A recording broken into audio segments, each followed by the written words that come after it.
Hello guys and happy new year. Welcome to 2025. In today's video I'll be showing you how to make this shrimp broth just as we have chicken broth. If today is your first time coming across this video, you're welcome. With no further ado, let's jump right into the video.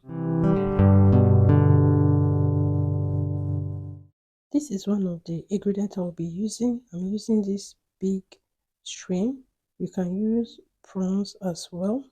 I'll go ahead to open this up and then I will show you what I'll be doing with it. Keep watching till the end, and if you are just coming across this video, you are welcome. Please don't forget to subscribe, like this video, on your notification bell so that you'll be the first person to receive any notification ever I upload a new video. So my husband is just helping me here to remove the hair, the bone, he remove everything that is removable, and then he's going to keep the flesh for me. Look at it, which I'm going to be using to cook jollof rice or fried rice. So this is what we have.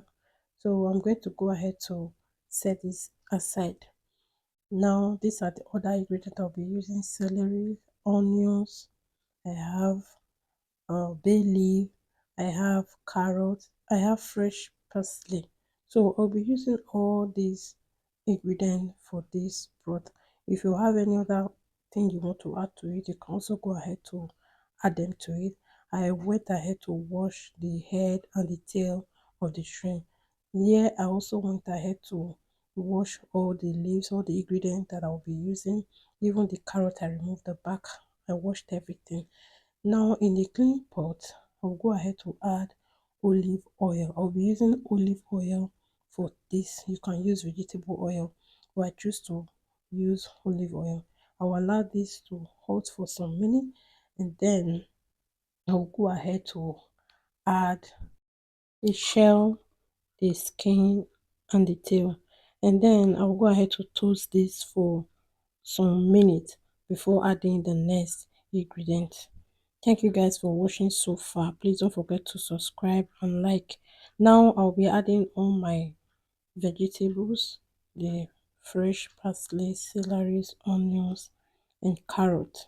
I will also go ahead to stir this up, and then I will show you what to do. If you have watched up to this moment, thank you for watching. Please guys, go ahead to subscribe and click the like button.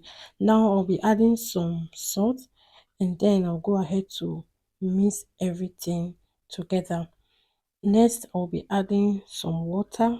This demands for a lot of water. I'll be adding 2 bowls of this into it, and then I will give everything a good stir, and I'll allow this to cook for 20 to 25 minutes on a low heat. Look at it guys, look at how bubbling it is. When you are cooking this, you have to do it on a low medium heat, okay, so that it will extract all the juice from the shrimp and from all the fresh ingredients we are using. Look at it guys. After 20 to 25 minutes, the water has calmed down. By this time, all the ingredient is well cooked and soaked. Now I allowed it to cool down. I will go ahead to sieve this up. I will allow it to cool down completely before putting this into the freezer. Guys, this is the water. Please don't throw away this water. It's very, very important. I'll be showing you what I use it to do. Guys, look at it. I just brought it out from the freezer. I allow it to defrost. Now I'm using it to cook rice. Guys, it was so yummy and so delicious. I hope you will try this out. Next time you buy fresh prawns or shrimp, please don't throw away the skin or shell. Thank you guys. See you in my next video. Bye.